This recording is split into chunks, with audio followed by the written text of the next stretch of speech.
2021년 금요일의 과학터치 온라인 강연에 오신 유튜브 시청자 여러분 안녕하세요. 저는 사회를 맡은 광주 서산초등학교 교사 이경학입니다. 강연에 앞서 한 가지 안내 말씀 드리도록 하겠습니다. 강연 중간에 궁금한 사항이 있으시면 채팅창에 남겨주시면 되겠습니다. 강연이 끝난 이후에 교수님과 함께 질의응답 시간에 이야기를 나눠보도록 하겠습니다. 자, 그러면 교수님을 만나뵙도록 하겠습니다. 안녕하세요, 교수님. 네, 안녕하세요. 예, 오늘은 지구를 치료하는 의사, 토양지하수 환경공학이라는 주제로 강연을 해 주시기로 하셨는데요. 강연에 대한 주요 내용을 간단하게 설명해 주시면 고맙겠습니다. 네, 제목에서도 알 수 있듯이 토양과 지하수가 무엇인지에 대해서 먼저 설명드리려고 합니다. 그리고 환경의 여러 매체 중에서 토양 지하수가 왜 중요한지, 토양 지하수가 오염이 되면 어떻게 정화할 수 있는지를 설명드려서 제목 앞부분에 있는 것처럼 오염된 지구를 치료하는 의사가 바로 토양 지하수 환경공학이라는 것을 여러분들이 잘 이해하실 수 있도록 돕는 것이 오늘 강연의 목적입니다.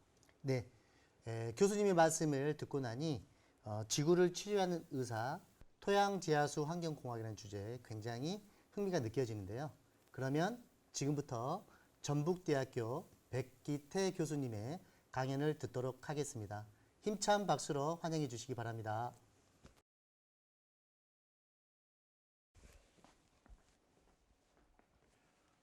네, 저는 전북대학교 토목환경자원에너지공학부, 좀 이름이 길죠. 여기에 환경공학 전공의 교수로 있습니다. 또 대학원에서는 환경공학과 또 환경에너지융합학과의 겸임을 맡고 있기도 합니다. 오늘 제가 여러분들에게 소개해드릴 내용은 앞쪽에서도 설명드렸지만 지구를 치료하는 의사, 토양 지하수 환경공학이라는 그런 제목으로 말씀드리려고 합니다. 네, 무엇보다도 우리가 환경공학 그러면 마시는 물, 그리고 우리 주변에 졸졸 흐르는 시냇물 같은 수질, 또 수질 오염을 많이 생각하실 것 같습니다. 또 요즘 미세먼지가 워낙 심각하니까 미세먼지와 같은 대기 오염, 이런 부분도 또 생각할 수 있고요. 코비드19와 같은 요즘 환경 상황에서 폐기물을 많이 발생하고 또 언론에서 쓰레기 산에 대한 이야기도 여러분들이 접하면서 폐기물이라는 것도 여러분들이 쉽게 생각할 수 있을 것 같습니다. 그래서 환경공학 내지는 환경 그러면 수질이라든가 대기 아니면 폐기물을 쉽게 생각할 수 있을 텐데요. 갑자기 생뚱맞게 토양 지하수라니 이런 생각을 하실 것 같습니다. 그런데 한번 가만히 생각해 보십시오. 요즘같이 미세먼지가 많은 날 그 미세먼지가 결국은 땅으로 떨어지게 됩니다. 그러면 그 미세먼지가 결국은 토양으로 들어오게 되고요. 또 산성비가 내린다고 생각해 보십시오. 그 산성비는 그대로 땅에 내려오게 됩니다. 또 폐기물 같은 경우 우리가 흔히 땅에 예전에는 묻었는데요.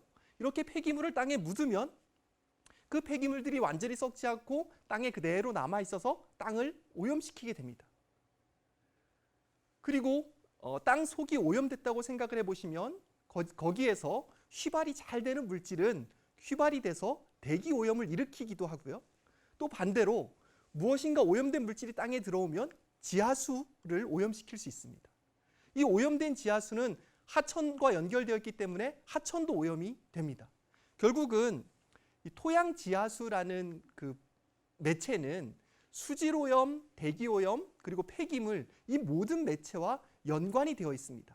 더 나아가서 우리가 주로 먹고 있는 음식, 그 음식의 원료가 되는 재료가 되는 쌀이라든가 아니면 채소, 야채 같은 것들이 주로 땅에서 자라죠. 물론 요즘은 스마트팜 같이 수경 재배를 하기도 합니다만, 그래서 땅이 오염되어 있으면 이 땅 속에 있는 오염된 물질들이 그렇게 우리가 먹는 식품에 들어갈 수가 있습니다. 그래서 환경의 여러 매체 중에서 토양 지하수라는 분야는 굉장히 중요한데 상대적으로 그 중요성을 우리가 잘 인식하지 못하고 있는 상황과 그 실정입니다. 그래서 먼저 앞부분에서는 이 토양 지하수가 얼마나 중요한 환경 매체인지를 여러분들에게 설명드리고 싶습니다. 그런데 이 토양 지하수가 오염이 된다라고 생각해 보십시오. 어떻게 오염이 되느냐 하면 우리가 들에 나가 보면 농사를 지을 때 비료도 사용하고 농약도 사용합니다. 이렇게 농약과 비료가 농사를 짓는데 많이 쓰이고 필수적으로 쓰이지만 남아있는 비료와 농약은 땅을 오염시키고 더 밑으로 내려가면 지하수를 오염시킬 수 있습니다. 또 여러분들이 집에서 샤워를 하거나 아니면 설거지를 하고 그 물이 하수구를 통해서 관을 통해서 하수 처리장으로 들어가게 됩니다. 그런데 이 하수 처리장까지 가는 관이 도중에 조금씩 새어서 여러분들이 사용했던 그 물이 토양과 지하수에 흘러가게 되고 그러면 세제라든가 샴푸 같은 성분들이 토양 지하수를 오염시키기도 합니다. 잘 처리하고 있기는 하지만 공장의 폐수나 이런 부분들이 일부 새서 또 땅을 오염시키기도 합니다. 또 여러분들이 주유소에 가보시면 주유소 밑바닥에는 기름을 저장하는 탱크들이 있는데요. 관리를 잘 하려고 노력하고 있지만 어떤 경우에는 이 탱크가 새서 그 기름 성분이 누출돼서 토양과 지하수를 오염시키고 있습니다. 크게 화면에 보시는 것처럼 중금속으로 오염이 되는 경우와 기름, 특히 유류로 오염되는 것이 우리가 흔히 발견할 수 있는 토양 지하수 분야의 오염입니다. 그런데 이 토양 지하수가 오염이 되는 것하고 우리의 생활하고 도대체 어떤 관계가 있는지 이 부분을 한번 생각해 보셨으면 좋겠습니다. 가장 먼저 이것은 오염은 아닌데요. 싱크홀이라는 현상을 여러분들이 언론을 통해서 아니면 신문이나 텔레비전을 통해서 보셨을 텐데요. 여러분들이 걸어가고 있는데 갑자기 땅이 훅 하고 꺼진다고 생각을 해보십시오. 얼마나 끔찍하고 또 놀라고 심한 경우 사람이 굉장히 심하게 다칠 수도 있습니다. 왜 이런 현상들이 나타나는지를 한번 생각해 보시면 좋겠는데요. 우리가 밟고 있는 땅 한 3m 정도만 내려가면 그 아래 지하수가 있습니다. 근데 지하수가 커다란 물 웅덩이가 아니라 토양 알갱이와 알갱이가 있고 이 알갱이 사이에 물이 가득 차 있는 상태입니다. 그런데 어떠한 이유에서인지 이 물이 빠져나갔습니다. 이게 지하수 고갈이라고 부르는데요. 이 물이 빠져나가고 나면 비어있는 공간이 있습니다. 이 비어있는 공간이 위에서 계속 눌러주니까 점점 아래로 내려가면서 이만큼 구멍이 생기게 됩니다. 이 구멍 때문에 위에서 하중을 견디지 못하고 무너지는 현상이 싱크홀입니다. 지하수가 고갈되면 싱크홀이 일어날 수 있다. 그러면 여러분들이 토양하고 지하수가 나랑 좀 관계가 있구나 이렇게 생각하실 수 있을 것 같은데요. 몇 가지 예를 좀 더 말씀드리도록 하겠습니다. 여기 장항제련소, 석포제련소라고 되어 있는데요.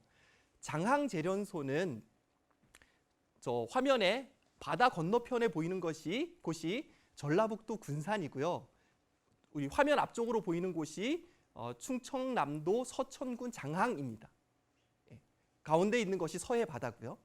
그런데 거기에 굴뚝이 지금 하나 보일 겁니다. 그 굴뚝 아래쪽에 약간 건물들이 있는데 그곳이 장항제련소입니다. 우선 제련소가 뭐 하는 곳인지부터 설명을 좀 드려야겠는데요. 우리가 제철소 그러면 철광석으로부터 철을 얻는 곳이 제철소고요. 제련소 그러면 철은 아닌데 금속류가 있습니다. 예를 들면 금도 있고 은도 있고 니켈도 있고 아연 같은 금속도 있는데 이런 금속의 순도를 높여주는 곳이 제련소입니다. 그런데 저 장항제련소라는 곳은 1936년에 문을 열었습니다. 우리나라 일제강점기 때 문을 열어서 비교적 최근까지도 제련 활동을 했습니다.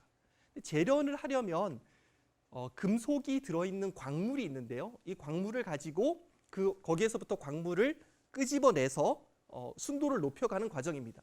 여러분들이 금반지, 은반지 같은 것들이 다 그런 제련의 과정을 통해서 나왔다고 생각을 하시면 될 것 같습니다. 그런데 그 과정에서 중금속이 포함된 토양 입자가 좀 굴뚝을 통해서 바다 쪽에서 육지 쪽으로 불어오는 해풍으로 날렸습니다. 그래서 굴뚝을 기준으로 해서 반경 4km 이내가 전부 다 비소라는 맹독성 물질로 오염이 되어 있었습니다. 최근에 한 10년 가까이 환경부와 정부에서 노력을 해서 지금은 거의 다 정화를 한 상황입니다. 오른쪽에 있는 석포제련소라는 곳은 경상북도 북쪽에 있는데요. 저기도 역시 제련하는 곳인데 주로 아연을 많이 제련했습니다. 보시면 주변에 하천이 이렇게 흐르는데요. 저 하천이 낙동강 상류 지역입니다. 그런데 최근 조사에 의하면 저 석포제련소 하부에 있는 아래쪽에 있는 지하수가 중금속 범벅이 되었다라고 밝혀졌습니다. 특히 장항제련소 같은 경우는 오른쪽 화면에 보시는 것처럼 면적도 굉장히 넓었고요. 또 그 지역에 이것과 연관해서 한 35분 정도의 주민들이 암에 걸리는 아주 불행한 일이 일어났습니다. 제 이야기를 들으면서 제련소는 우리 집에서 멀어. 석포제련소나 장항제련소는 우리랑 상관없어. 이렇게 생각하시는 분들이 많을 것 같은데 꼭 그렇지도 않습니다. 우리나라 곳곳에 예전에 광물을 캐어내던 광산들이 있습니다. 휴광산, 폐광산이라고 하는데요. 휴광산은 지금 현재 광산 활동을 쉬고 있는 곳이고요. 폐광산은 완전히 문을 닫은 광산입니다. 그런데 이 광산에서 광물이라는 것을 캐어내는데요. 이 광물은 원래 땅속에 묻혀 있었습니다. 그런데 우리가 필요해서 캐어서 끄집어내었습니다. 땅속에 있을 때는 산소를 만날 일이 거의 없는데 얘를 끄집어내어 놓으면 그 다음에 공기 중에 있는 산소를 만나고 비가 오면 물이 여기에 들어갑니다. 그렇게 되면 산화라는 과정을 통해서 여기에 있었던 중금속이 조금씩 녹아 나오게 됩니다. 그러니까 우리나라 곳곳에 있었던 문 닫은 광산, 쉬고 있는 광산 주변에서 중금속이 계속해서 나올 수가 있다라고 말씀드릴 수 있고요. 어쩌면 여러분들이 살고 있는 뒤에 있는 뒷산, 앞산도 이런 광산이 있던 곳일 수도 있습니다. 예전에 일제강점기 때 우리나라의 금과 은을 캐기 위해서 전국에 있는 산을 다 뒤져서 광산을 개발을 해서 이런 휴폐 광산이 굉장히 많이 있습니다. 우리 집은 산에서 멀리 있어, 도시에 있어. 그래서 이것과 전혀 무관해라고 여러분들이 생각하실 수 있는데요.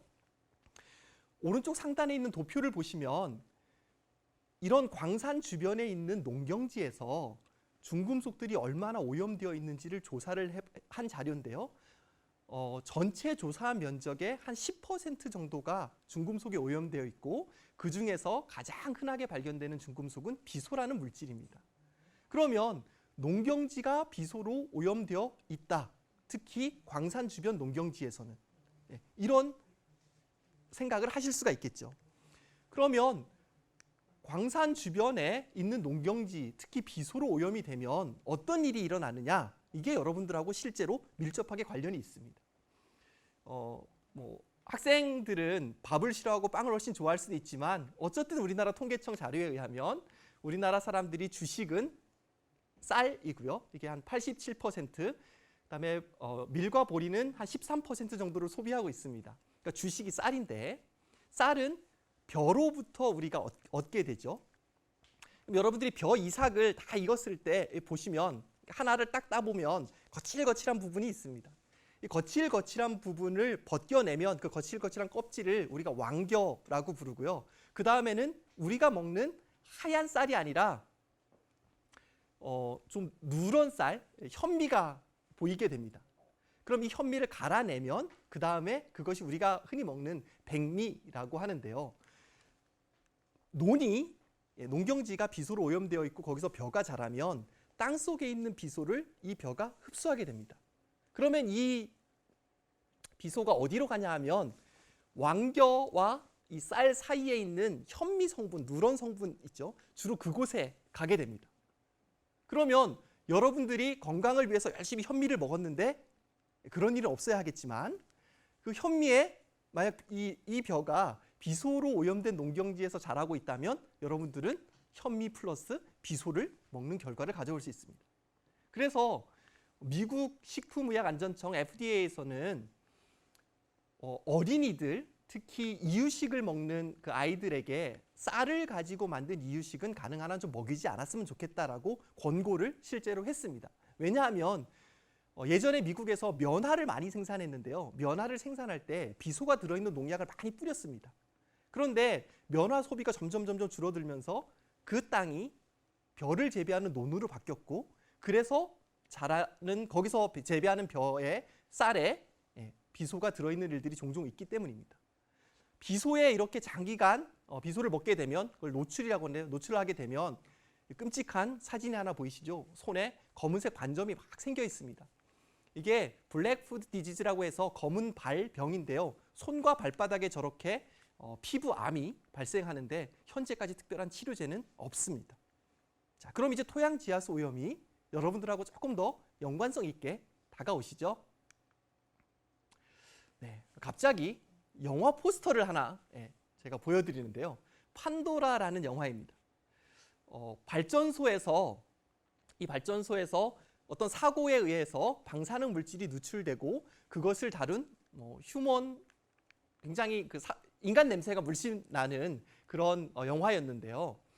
이 판도라와 같은 일이 실제로 일어난다면 우리나라에서 일어난다면 어떤 일이 발생할까? 절대 그럴 일이 일어나면 안 되겠지만 만약에 일어난다면 어떤 일이 일어날까 한번 생각해 보시면 좋겠는데요. 가운데 있는 사진에는 일본과 우리나라 그리고 중국의 원자력 발전소가 현재 있는 곳과 앞으로 지을 곳이 표시되어 있습니다. 대부분 바닷가 쪽에 있습니다. 왜냐하면 냉각수가 필요하기 때문에.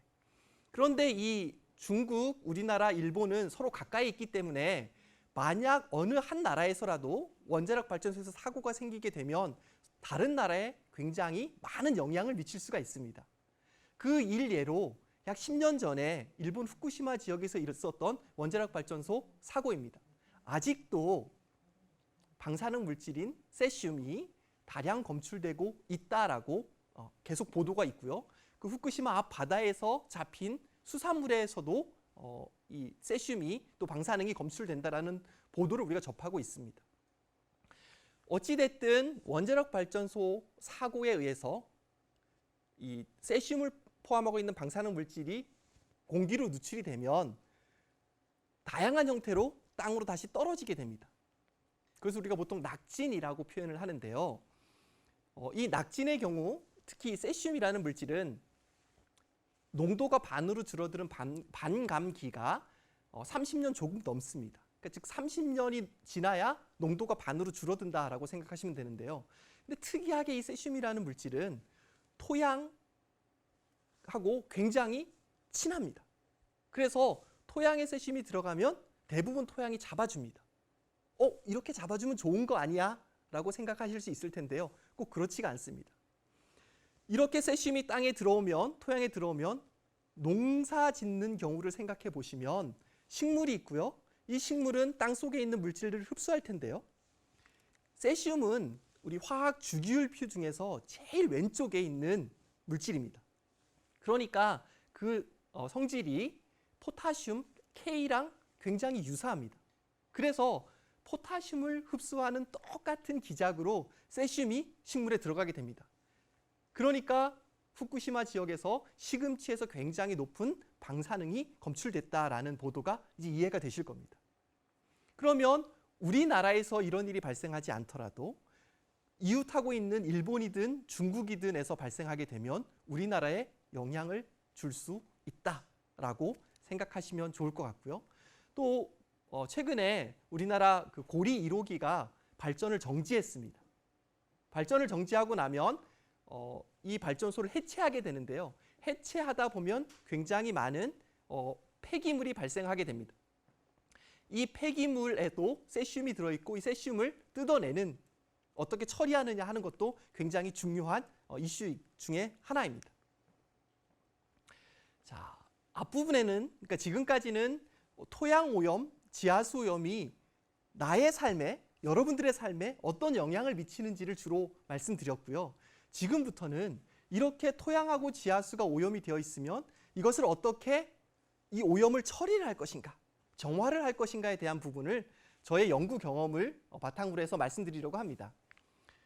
제가 이 토양이나 지하수가 오염된 것을 처음 접하고 나서 가장 먼저 연구했던 분야는 전기 동력학적 정화라는 건데요. 아마 여러분들이 학교에서 물을 전기분해해서 수소와 산소를 얻는 전기분해 실험을 해본 적이 있을 겁니다. 그때 전극 두 개를 이렇게 음극, 양극을 설치하고 전기를 가해주면 한쪽에서는 산소, 한쪽에서는 수소가 발생을 하는데 수소, 산소 발생하는 것 말고 물에 녹아있는 이온들이 반대극으로 이렇게 이동을 하게 됩니다. 이걸 전기 이동이라고 하는데요. 똑같은 현상이 토양에 우리가 전극을 설치하고 나면 일어날 수 있습니다. 그렇게 되면 중금속이라든가 전하를 띠고 있는 이온성 물질들을 제거할 수 있는데 많은 경우 중금속으로 오염된 토양을 정화하는데 저 전기 동력학적 정화라는 것을 쓸 수가 있습니다. 어느 정도 강력한가 하면 우리가 시멘트 안에서도 저 물질들을 전기적인 힘으로 이동시킬 수가 있습니다. 그런데 저 연구를 하면서 늘 의문이 들었던 경우는 그것은 뭐냐 하면 어떤 경우에는 굉장히 정화가 잘 되는데 어떤 경우에는 정화가 안 되는 겁니다. 똑같이 했는데도. 도대체 이 원인이 어디에 있을까를 고민하고 또 연구하다 보니까 토양하고 중금속하고 얘네들이 이렇게 결합을 하고 있는데 이 결합 세기가 얼마나 강하냐, 요것이 한 가지고, 또 한 가지는 여기에 중금속이 있을 때 이 중금속이 어떠한 광물학적인 특성이 있느냐, 이 두 가지가 오염된 토양에서 이 중금속을 제거하는데 결정적으로 영향을 미친다는 사실을 알게 됐습니다. 바꾸어 말하면 우리가 이 두 가지를 잘 조사를 해보면 보다 쉽게 아니면 어떤 방법을 써서 정화를 할 수 있을지를 알 수 있다라고 말씀드릴 수 있는데요. 이 연구에서 조금 더 확장해 나가서 지금까지는 어떻게 뜯어내느냐를 주로 연구를 했는데 여기에 좀 더 확실하게 강하게 붙어 있어 절대 떨어지지 않는다면 사람한테 미치는 피해도 적을 것 같아서 왼쪽에 있는 부분을 했고요. 앞쪽에서 말씀드렸던 세슘이라는 물질이 토양하고 어떻게 붙어 있길래 그 토양하고 강하게 결합을 해가지고 있는지를 확장을 해서 연구를 진행을 했습니다. 뭔가 사진도 많고 또 파란색, 빨간색 이렇게 예쁜 사진이 있는데요. 왼쪽 상단에 보시는 곳이 아까 말씀드렸던 장항제련소고요. 거기에 빨간색, 노란색이 있는 부분인데 빨간색은 농도가 굉장히 높은 곳이고요. 오른쪽은 저희가 땅속 한 1.5m까지 조사를 해서 농도가 비슷한 것을 똑같은 색으로 표현한 오염 지도입니다. 여기에 아까 말씀드린 전기 동력학적 정화를 하려면 전기도 있어야 되고 전기를 하려면 전극도 설치해야 되고 하는 그런 사진들입니다. 굉장히 힘들어 보이지만 의미 있고 재밌는 연구였습니다. 그래서 실험실에서도 하지만 저렇게 실제로 현장에 가서 어떻게 전극을 설치하는 것이 가장 좋은지도 봤고요. 또 그 연구 결과를 바탕으로 조금 더 넓은 면적에서 오염된 토양을 정화하는 실험도 했습니다. 그래서 시간이 가면서 농도가 줄어드는 것도 확인하고 굉장히 즐겁고 재밌게 했습니다. 여기에 보이는 요 슬라이드 한 장을 얻기 위해서 한 8개월 정도 고생을 한 결과가 이 한 장입니다. 그런데 앞에서도 말씀드렸지만 저기에서는 잘 되는데 똑같은 것을 다른 곳에서 하니까 잘 안 되는 이런 일들이 일어났습니다. 그래서 아까 광물학적 특성하고 결합 형태가 중요하다고 했는데 이 광물학적 특성이라는 것은 XRD라는 X선을 가지고 우리가 확인할 수가 있는데요.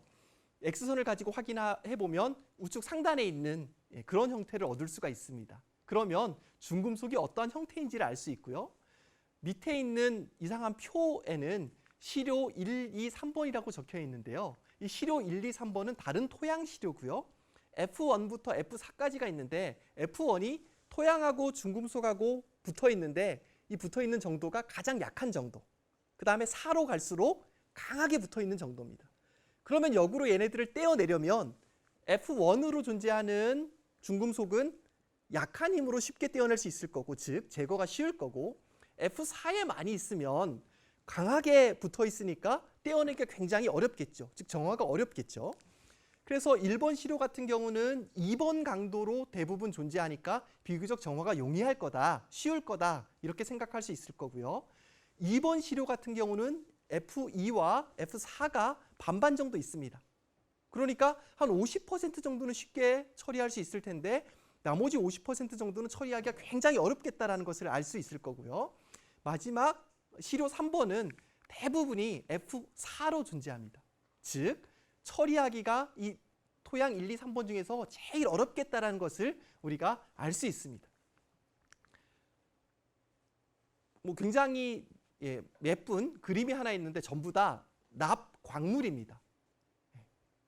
이 납광물들이 굉장히 다양한 형태로 존재하는데요.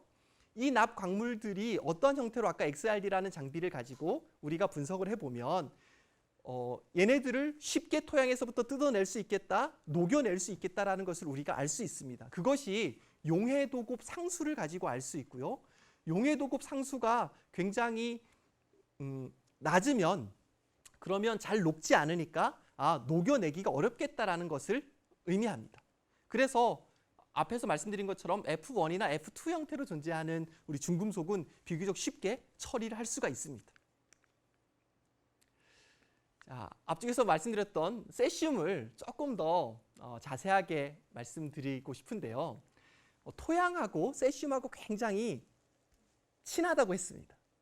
자, 그런데 토양이 도대체 어떤 특성이 있길래 이렇게 친하냐, 이 부분을 말씀드리고 싶습니다. 가운데 보면 점토 광물의 종류라고 되어 있는데요. 거기에 실리카, 알루미나 이렇게 되어 있습니다. 이게 점토 광물이라는 것을 우리가 자세하게 들여다보니까 실리카 한 층, 알루미나 한 층이 겹겹이 쌓여가지고 이 두 개가 하나의 층을 형성해서 이게 층층이 쌓여있는 구조, 이게 1대1형 점토형 광물이고요.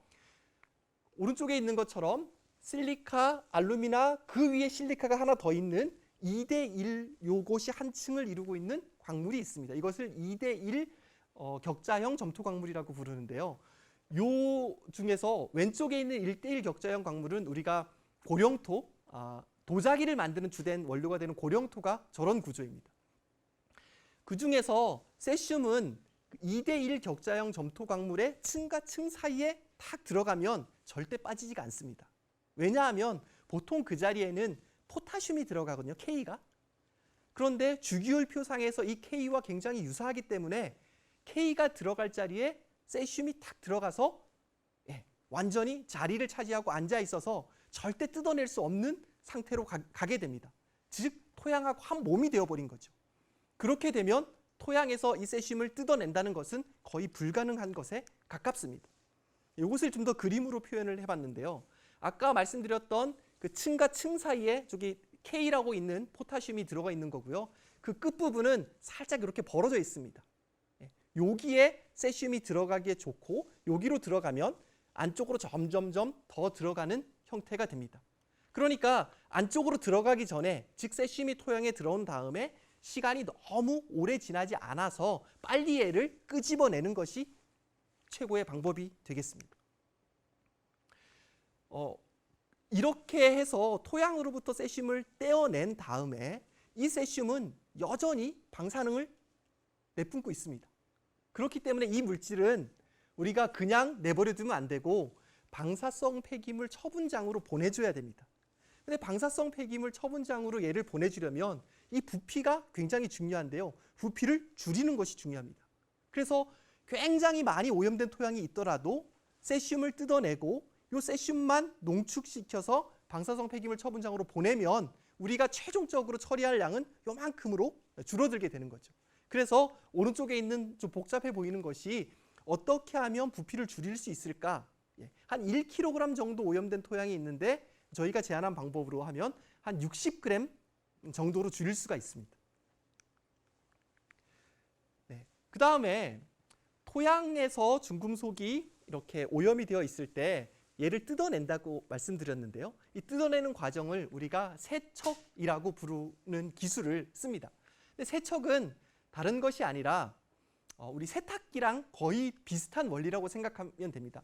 옷에 때나 얼룩이 묻어 있으면 이 때나 얼룩을 우리가 없애기 위해서 세탁기에다 옷을 넣고요, 세제를 넣고요, 물을 틀어서 씻어줍니다.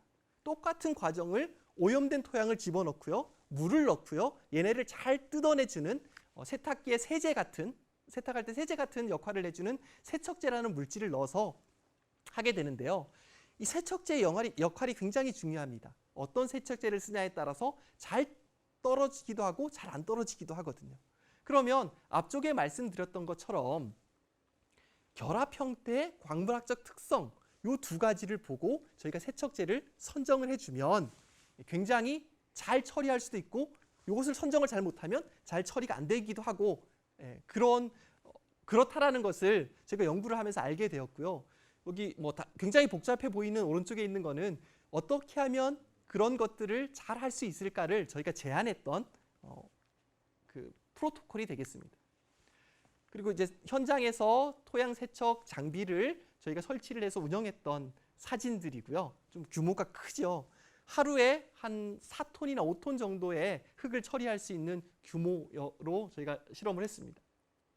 그리고 그것들이 실제로 토양에서 물로 얼마나 빠져나왔고 토양에는 얼마나 남아있는지를 저희가 분석을 다 해가지고 물질 수지라고 하는데요. 그것을 맞춰본 도표가 되겠습니다. 자, 그런데 토양을 여러분들이 자세히 보면 모래가 있고요. 모래보다 조금 작은 거를 우리가 실트라고 하고 실트보다 더 작은 것을 점토라고 부릅니다. 그런데 이 점토에 중금속이 붙어 있으면 떼어내기가 굉장히 어렵습니다.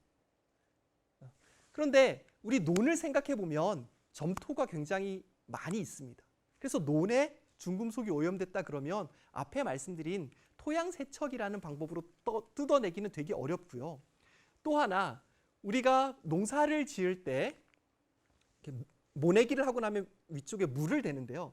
물을 대주면 공기 중에 있는 산소가 땅 속으로 들어가는 것을 막아줍니다. 이 물층이. 그래서 물 아래쪽에 있는 토양은 산소가 별로 없는 환원 환경이 되고요. 비소는 철하고 산소하고 붙어있는 철 산화물에 굉장히 잘 붙어 있는데 이 철 산화물이 환원 환경, 산소가 없는 환경이 되면 녹습니다. 그러니까 비소가 마음대로 움직일 수 있는 상태가 되고 요 비소가 벼로 이동하게 되는데요. 이것을 해결해 주기 위해서 그러면 땅 속에서 산소를 서서히 방출해 주는 물질을 넣어주면 되겠다라고 생각을 했습니다. 왜 서서히 방출해야 되냐 하면 이 물이 가득 차 있는 침수기가 한 13주 정도 보통 되거든요. 그러니까 13주 동안 계속해서 산소를 방출해 주는 물질을 저희가 찾았는데 그것이 산소 방출 화합물이고요. 이 산소 방출 화합물을 넣어주니까 산소도 높아지고 산소가 높아지니 비소가 토양으로부터 물로 나오는 것이 줄어들었다라는 재미있는 결과를 얻었습니다. 그래서 제가 농부는 아니지만 이것을 한번 써먹어 보려고 벼도 키워봤습니다. 그 다음에 이제 바이오차라는 부분이 있는데요. 지금까지는 주로 토양이 있고 중금속으로 오염되어 있으면 이 중금속을 토양으로부터 뜯어내는 것에 초점을 맞췄습니다. 그런데 조금 더 강하게 붙여놔서 절대 떨어지지 않는다면 토양에 중금속이 있어도 큰 문제가 되지 않겠다라고 역으로 생각할 수 있습니다. 그래서 여기에 강하게 붙여놓을 수 있는 물질 중에 하나가 바이오차라고 알려져 있습니다. 이 바이오차가 뭐냐 하면 일종의 숯이라고 생각하면 될 것 같습니다. 그런데 여러 중금속에 대해서 이 바이오차가 효과가 있다고 전 세계 학자들이 막 발표를 했습니다. 그런데 유난히 비소라는 물질에 대해서는 어떤 학자는 바이오차가 잡아준다. 어떤 학자는 아니다. 비소는 오히려 잘 뜯어내어준다.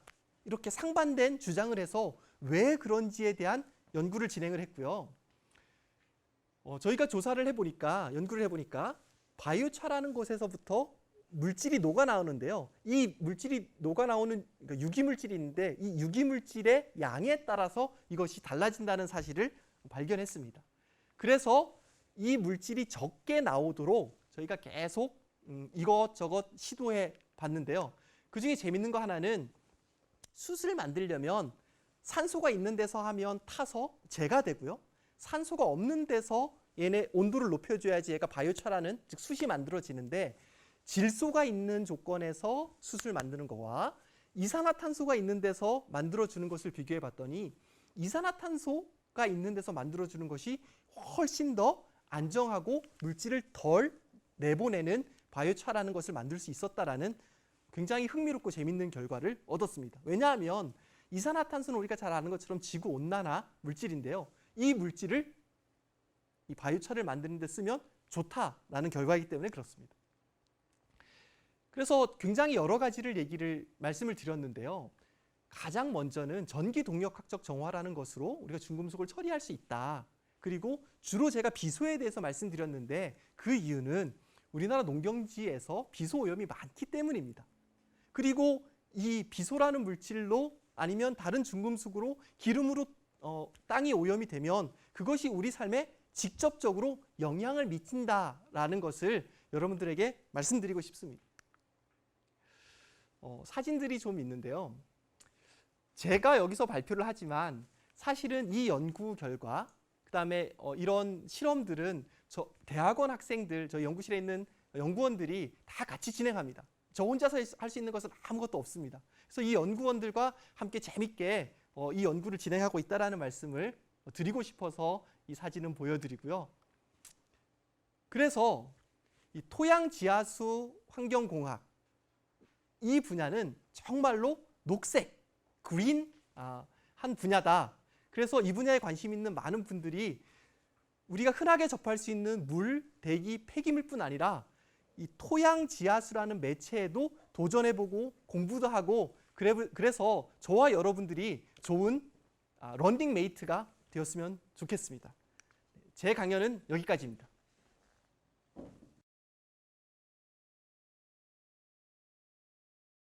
유익한 강연을 해주신 교수님께 감사드립니다. 네, 강연에 대한 질문들이 지금 선별하는 동안 교수님과 간단하게 이야기 나눠보도록 하겠습니다. 오늘 온라인 강연을 해보시는데요. 소감이 어떠신지 간단히 이야기해 주시면 고맙겠습니다. 네, 지금 보이시는지 모르겠지만 땀이 굉장히 많이 납니다. 여기에 천장에 조명이 되게 많아서 조명이 내릴 때는 열기가 상당하고요. 그리고 굉장히 많은 분들이 수고하고 고생해서 지금까지 이 금요일에 과학터치가 진행됐다는 것을 현장에 오니까 잘 눈으로 생생하게 확인할 수 있었던 것 같습니다. 다른 곳에서도 강연을 많이 해봤고 또 외국 사람들 앞에서도 해봤는데 오늘 강연이 유난히 떨리고 좀 긴장도 되고 그랬던 것 같습니다. 네, 아무래도 여기 뜨거운 열기뿐만 아니라 교수님의 뜨거운 열정이 합쳐져서 아마도 이 분위기가 뜨거웠던 것 같습니다. 자, 그러면 질문이 모두 준비가 된 것 같습니다. 그러면 첫 번째 질문부터 살펴보도록 하겠습니다. 첫 번째 질문인데요. 환경공학을 전공하게 되면 어떠한 직업을 가질 수 있느냐라는 질문이 있었습니다. 답변해 주실까요? 네, 환경공학을 전공하고 나면 굉장히 다양한 직업을 가질 수 있는데요.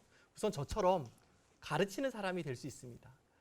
특히 환경공학과가 거의 모든 학교에 대부분 다 있기 때문에 환경공학과라든가 아니면 보통 자연과학대학에 있는 지구환경과학과 같은 곳에서 여러분들이 가르치는 직업을 가질 수 있고요. 또 하나는 연구하는 직업을 가질 수가 있습니다. 우리가 보통 연구원이라고 하는데요. 환경을 전문으로 연구하는 국립환경과학원이라든가 아니면 각 시나 도에 있는 보건환경연구원이라는 곳이 있습니다. 그런 곳에서 여러분들이 환경을 전문적으로 연구하는 연구원이 될 수 있고요. 또 모든 물건을 만드는 기업을 우리가 보통 제조업이라고 부르는데 물건을 만들다 보면 폐수가 나오든지 아니면 대기 오염 물질이 발생하게 되는데요. 폐기물도 나오고 이런 것들을 회사에서 관리하고 처리하고 하는 엔지니어, 또 환경 관리자가 필요합니다. 또 폐수 처리장이라든가 하수 처리장 같은 것을 짓고 운영하는 이 전문 엔지니어로도 여러분들이 직장을 가질 수가 있고요. 또 주변에 보면 환경운동연합이라든가 이런 환경단체들이 있는데 NGO가 있는데 이런 곳에서 여러분들이 꿈과 열정을 키우면서 주변 그 지역 사회의 환경에 기여하는 그런 역할도 할 수가 있습니다. 네, 생각보다 다양한 그 직업으로 확산되는 것 같은데요. 다음 질문 한번 말씀드리겠습니다. 윤주라는 시청자분께서 남겨주셨는데요. 교수님께서 인상적인 부분을 얘기를 해주셨어요. 환경 오염이 결국 나에게 영향을 준다는 말씀, 그리고 환경이 나와 상관없는 것뿐만 아니라 나에게 큰 영향을 준다라는 게 마음에 와닿다고 이야기를 했습니다. 저도 그 부분이 굉장히 크게 와닿는데요. 이 시청자분이 추가적으로 한 가지 질문이 더 있는데요. 식물 중에서 이렇게 대기 오염이나 미세먼지를 흡수하는 이런 식물들이 있는데 그렇다면 토양 오염이나 지하수 오염에 영향을 주는 그런 네. 식물들이 네. 있는지 간단하게 이야기해 주시면 좋을 것 같습니다. 네. 앞에서 저의 강연에서 벼로 중금속이 간다라는 것을 말씀드렸는데요. 그것을 바꾸어 말하면 오염된 토양이 있고 오염된 토양으로부터 우리가 어떤 중금속을 잘 흡수하는 식물을 이렇게 심으면 그 식물들이 땅에 오염된 중금속을 빨아들일 수 있다라는 것으로 우리가 바꾸어 해석할 수 있습니다. 실제로 그런 기술을 식물 정화라는 그러니까 파이토 레미디에이션이라는 분야가 있고요. 우리 그 미류나무, 포플러 나무가 그런 역할을 하는 식물들 중에 하나입니다. 그런 경우는 우리가 식물을 키워서 사실 식물을 베서 잘 처리를 해야 되겠죠. 왜냐하면 식물에 중금속이 많이 포함되었기 때문입니다. 저희가 알고 있기로는 단순히 뭐 공기 정화 기능만 있다고 저희들이 알고 있는데요. 의외로 이렇게 중금속이라든지 토양 오염으로부터 여러 가지 식물들을 이렇게 활용을 한다고 합니다. 근데 이제 교수님께서 중요하게 그 말씀하신 것 중에 하나가 이런 식물들의 뒤처리를 이제 하는 것도 굉장히 중요하다라고 말씀을 해주신 것 같습니다. 예, 다음 질문을 한번 보시겠습니다. 어린 친구가 아무래도 질문을 한 것 같은데요. 우리 몸에도 필수 이제 광물들이 있는데 지하수를 오염하는 이런 광물과 우리 인간에게 필요한 광물들하고는 어떤 좀 차이가 있는지 네. 설명해 주시면 고맙겠습니다. 굉장히 핵심적인 질문인데요. 모든 것이 과하면 문제가 됩니다. 그러니까 토양 지하수에서 기본적으로 들어있는 것들 중에 우리 몸에 꼭 필요한 것들도 많이 있습니다. 그런데 그 물질들이 과하게 들어있으면 그 다음부터는 우리 몸에서 이상을 일으키고 또 생태계를 파괴하고 하는 일들이 계속해서 일어날 수 있습니다. 예를 들어서 크롬이라는 물질을 한번 생각을 해보면 크롬이 산화 상태에 따라서 육각크롬도 있고 삼각크롬도 있습니다. 그런데 삼각크롬은 우리가 탄수화물을 소화하는데 굉장히 중요한 물질인데 육각크롬은 발암 물질이고 독성 물질입니다. 예, 그러니까 산화 상태에 따라서도 다르고 그 양의 많고 적음에 따라서도 그러니까 독극물이 되느냐 아니면 우리 몸에 필요한 물질이 되느냐가 달라진다 이렇게 말씀드릴 수 있을 것 같습니다. 네. 그럼 어떻게 보면 저희가 그 광물도 과유불급 네. 지나치게 되면 좀 해가 된다. 딱 그 표현이 정답인 것 같습니다. 그 말인 것 같습니다. 그리고 저는 이제 교수님 그 강연을 들으면서 굉장히 기억에 남았던 게 전기 동력학적인 방법으로 이제 정화를 한다고 하셨는데요. 이제 전기를 사용한다고 그래서 저는 좀 걱정되는 부분이 이제 어떤 위험성이라든지 그다음에 효과 측면에서 이제 다른 방법과 어떤 큰 차이가 있는지에 대한 내용이 좀 궁금하더라고요. 네. 앞쪽에서 제 강연 중에 점토라는 것에 중금속이 있으면 처리하는 것이 굉장히 어렵다고 말씀을 드렸는데요. 점토로 오염됐을 때 점토를 처리할 수 있는 방법이 사실 별로 없습니다. 그런데 이 전기 동력학적 정화를 사용하게 되면 시멘트 안에서도 중금속들을 이동시킬 수 있으니까 굉장히 강력한 방법이라고 제가 말씀드렸습니다. 그래서 일반적인 곳이 아니라 점토가 많이 들어있는 곳에서는 이 방법이 좋다라고 말씀드릴 수 있고요. 앞부분에 말씀하신 그 질문에서는 전기를 쓰니까 위험하지 않느냐라고 질문하셨는데 실제로 사용되는 전기가 수 미리암페어 정도입니다. 그러니까 굉장히 약한 전기를 가지고 서서히 이동시켜서 시간은 걸리지만 제거할 수 있다. 그럴 때 쓰는 기술이다라고 말씀드릴 수 있겠습니다. 네. 저희가 흔히 생각하는 가정에서 쓰는 그런 높은 수준의 전기는 아니다. 그 말씀이시죠. 네, 계속적으로 추가 질문이 나와 있었는데요. 한번 추가 질문 말씀드리겠습니다. 신나무라는 시청자분께서 얘기를 해주셨는데요. 저희가 아까 매일 먹는 그 현미에 이제 비소가 오염될 수도 있는데 그러면 우리가 이 현미에 비소가 오염됐다는 것을 확인할 수 있는 어떤 방법이 혹시 있을까요?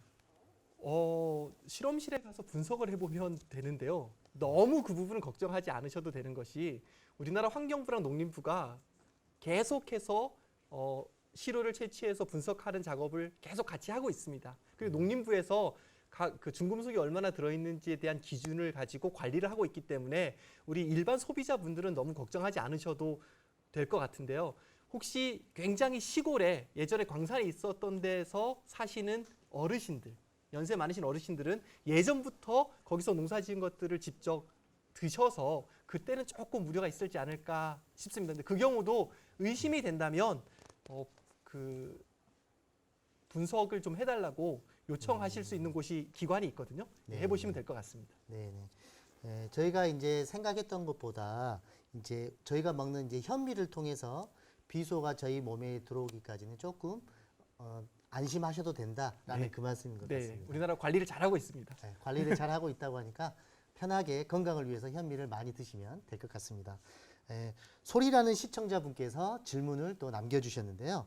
저랑 좀 비슷한 생각을 하고 계신 것 같습니다. 그 저희가 깻잎이나 쑥에 보면 이렇게 검은 점이나 흰 점이 있을 때가 있는데요. 그럼 이런 경우도 혹시 토양이 오염돼서 깻잎이나 쑥에 나타난 거 아닌가 이런 질문을 해주셨는데요. 이거는 제 전문 분야가 아니어서 답하기가 굉장히 좀 곤란한데요. 네.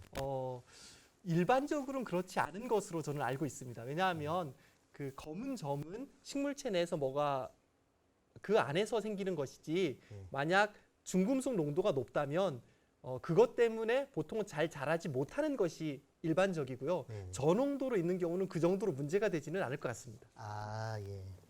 그러면 이제 저희가 알고 있던 그런 점들은 다른 요인으로 네. 생긴 거다라고 저희가 한번 이해하면 될 것 같습니다. 또 한 가지 질문을 더 끝으로 들어보도록 하겠습니다. 그러면 오늘 그 토양 오염 그리고 지하수에 관련된 내용을 이제 얘기를 했는데요. 실제 저희가 이제 토양 오염이 됐다라는 것을 이제 많이 우리가 접해볼 수 있는데 과연 이런 그 토양 오염이 어느 정도 됐는지를 우리가 이제 전문 그 연구원이 아니기 때문에 이제 어느 정도 수준으로 저희가 이렇게 비교할 수 있는지 혹시 그런 방법이나 기준이나 척도가 있다면 좀 얘기해 주시면 좋을 것 같습니다. 네. 그 토양이 오염이 되었을 때 그 토양이 얼마나 오염됐는지를 우리가 눈으로 아는 것도 힘들고요.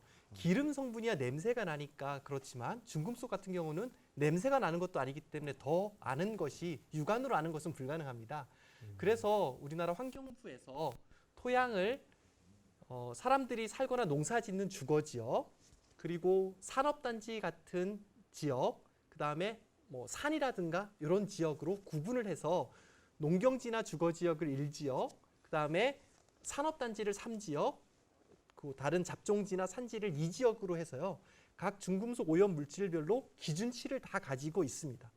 그래서 오염됐다 그러면 그 기준치보다 농도가 높은 경우를 우리가 오염됐다라고 이야기를 합니다.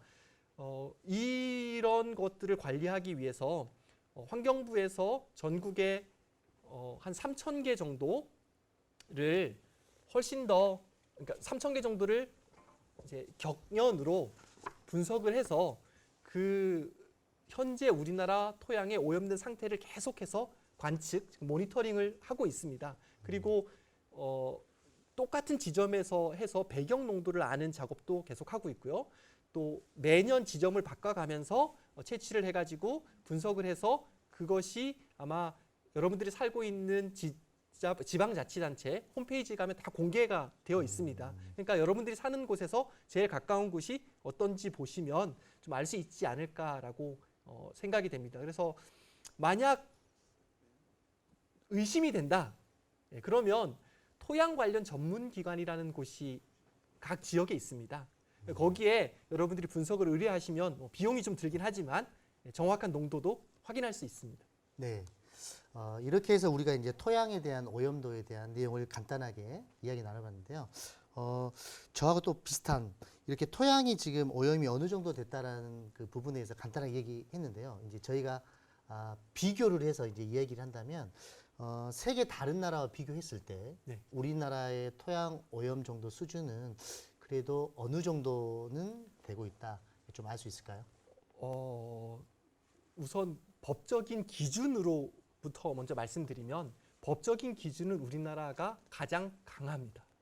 의외라고 생각하실 수 있는데 너무 강력해서 어떤 경우는 아무리 정화를 해도 그 기준에 도달하기가 정말 어려운 경우가 있을 정도로 강하게 우리나라 법 기준을 가지고 있습니다. 아마도 우리나라가 국토가 굉장히 좁기 때문에 뭐 미국이라든가 아니면 독일이라든가 러시아처럼 국토가 굉장히 넓은 국가랑은 좀 차이가 있기 때문에 그런 것 같고요.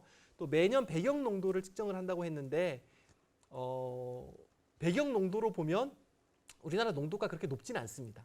그러니까 우리가 일상적인 생활을 하는 오염되지 않은 지역은 안심하고 농사도 지으시고 뛰어놀기도 하시고 그렇게 생활하셔도 될 것 같고요. 예전에 산업단지로 이용됐다던가 하는 지역이나 아니면 군부대가 있었던 지역 같은 경우는 농도가 조금 높을 우려가 있습니다. 네. 그러면 이제 저희가 이제 토양 오염에 대한 심각성 그리고 또 지하수에 대한 오염까지 같이 이제 교수님 말씀을 드려봤는데요. 저희가 일반적인 생활을 하면서 혹시 조그마한 실천으로 토양 오염을 좀 막을 수 있는 이런 방법이나 좀 팁이 있으면 저희가 실천할 수 있는 내용을 좀 이야기해 주시면 좋겠습니다. 네, 환경부에서 이런 그 지하수 폐공, 그러니까 예전에 지하수를 채취했던 관이 있으면 그것에 대해서 신고를 하라고 계속해서 캠페인을 하고 있습니다. 혹시 시골에 놀러 갔다가 할아버지 할머니 댁에서 그런 폐공을 발견했다면 꼭 신고를 해주시면 좋겠고요. 우리가 일반적으로 생활할 때는 사실은 토양 오염하고 크게 연관이 있을까? 뭐 이런 생각이 드실 텐데요. 주유소에 갔을 때, 예를 들면 우리 부모님들은 주유소에 가셨을 때 주유하고 남은 거 이렇게 땅에 톡톡톡 털지 않으시고 잘 해서 그것이 땅으로 가지 않도록 만들어주는 거, 그런 것들이 중요할 것 같고요. 혹시 시골에 가셔서 뭐 쓰레기나 이런 것들을 태우시는 일들이 가끔 있으실 수 있는데 그런 거 좀 안 하시는 거, 또 밖에 나가서 바베큐 하실 때 이렇게 기름 땅에다 이렇게 훅 버리시고 이런 것 좀 안 하시고 하는 우리 일반적인 그 환경과 관련된 보호 활동을 학교에서 배운 대로 해주시면 토양 오염도 막고 우리의 건강도 지키고 그럴 수 있습니다. 네, 교수님께서 아주 간단하게 실천할 수 있는 방법을 이야기했습니다. 여러분들 잘 기억하고 계셨다가 우리 소중한 토양을 위해서 그 처리를 잘 해주시면 좋을 것 같습니다. 제가 또 한 가지 궁금한 게 이제 있는데요. 이제 저희가 이제 남자분들 같은 경우는 군대 가서 어떤 사격장이라든지 그다음에 군대에서 이제 폭약을 터뜨리는 이런 장소 같은 경우에는 이제 군 부대가 오랫동안 이제 거기에 있다 보면 토양 오염이 좀 심각하지 않을까. 그러면 그런 것을 해결하기 위해서는 이제 어떤 방법을 혹시 쓰고 있는지 그 방법이 있다면 간단하게 이야기해 주시면 고맙겠습니다. 네. 예전에는 우리가 그 기름을 저장하는 탱크가 시멘트로 만들었습니다. 대표적인 곳이 지금은 바뀌었는데요.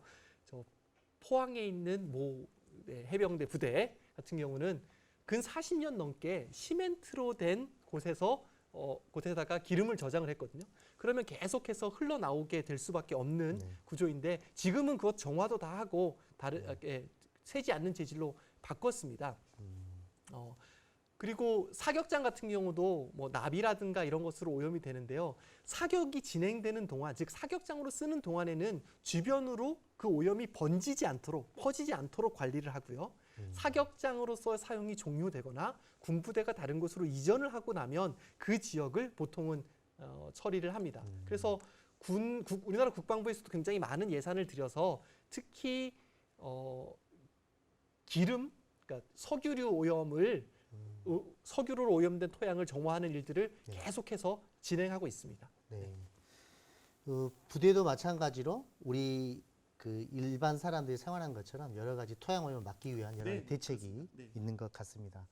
그러면 이제 끝으로 질문 한 가지 더 드리자면 저희가 이제 토양 오염에 대해서 많은 연구도 하고 이렇게 여러 가지 투자들을 하고 있는데요. 실제 오염이 됐을 때 거기에 그 드는 기대 비용 같은 게 굉장히 좀 클 거라고 얘기는 하고 있는데 그게 교수님이 보셨을 때 이제 직접 연구를 해보니까 오염이 됨으로써 그 소요되는 기대 그 비용이 어느 정도인지 저희가 좀 대충 알 수 있는지 궁금합니다. 네. 제 강연에서 장항제련소 주변에 오염된 지역에 대해서 말씀드렸는데요. 정화하는 데 들어간 비용이 3천억 원입니다. 3천억 억 원. 네.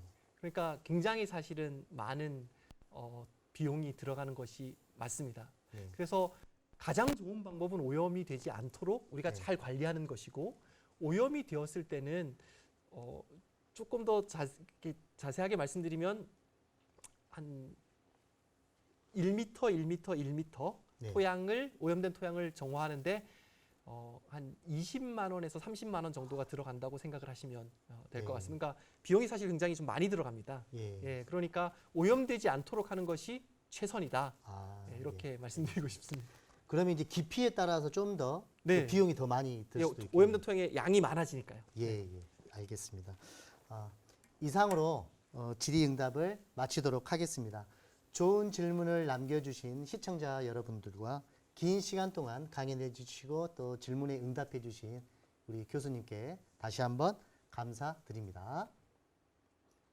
네, 다음 강연 안내를 드리도록 하겠습니다. 다음 금요일에 과학터치 강연 안내입니다. 날짜는 4월 9일이고요. 금요일 날 19시로 생각하시면 될 것 같습니다. 본 강연에서는요. 서울대학교 박주철 교수님을 모시고 충치를 약으로 치료할 수 있을까라는 주제로 강연이 예정되어 있습니다. 도입 강연은요.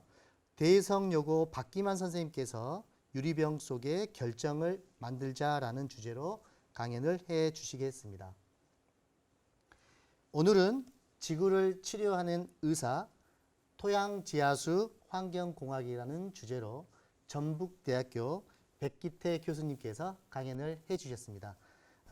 교수님과는 여기서 인사를 드려야 될 것 같습니다. 교수님 감사합니다. 네, 감사합니다.